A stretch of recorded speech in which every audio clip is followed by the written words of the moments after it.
كبسه سعودي على اصولها وسلطه الدقوس. يلا بينا. احب اقول لاي حد ما جربش الكبسه بالطريقه دي، انتوا ما اكلتوش قبل كده كبسه سعودي بجد خطيره. بصوا بقى، ننزل بالدقوس كده على الكبسه ونقلب وناخد بقى حته من اللحمه الدايبه دي.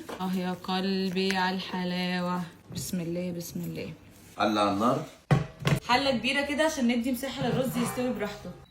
كبش الزيت وكبشه زيت زيتون، الاتنين مع بعض هيعملوا طعم حلو قوي. هو اساسا البسمتي يعشق الزيت. بالظبط، كنت لسه اقول كده. لا الزيت لسه ما سخنش قوي. مي لسه بدري على الزيت. الزيت ده لو ما سخنش كويس الاكل كله مش هيبقى كويس. نغسل بقى الخضار بتاعنا غسله حلوه. للكبسه هحتاج بصل وتوم وطماطم، وللدقوس هحتاج طماطم وفلفل حامي احمر واخضر وليمون وبقدونس. توم طبعا.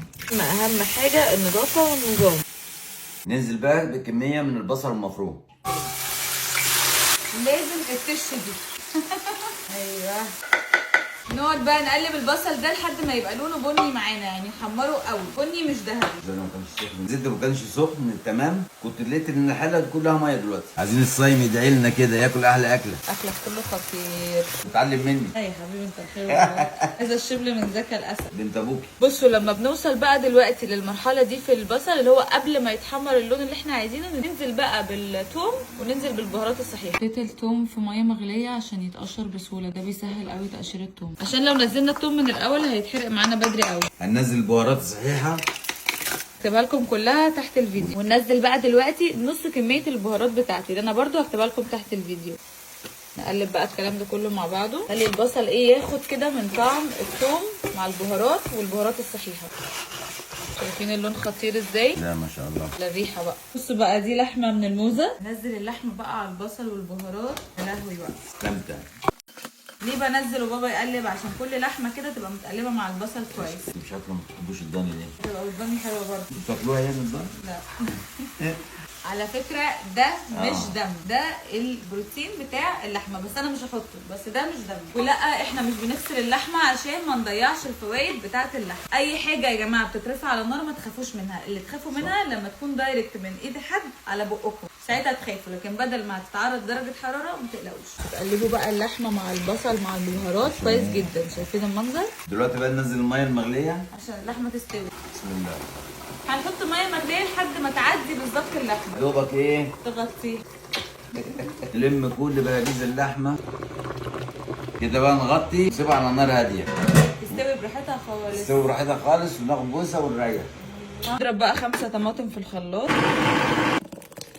دلوقتي بقى انزل الطماطم اللي ضربها في الخلاط واقلبهم مع بعض ربع ساعه بقى كده وخلاص تبقى اللحمه استوت معانا. نغسل الرز البسمتي بقى بتاعنا.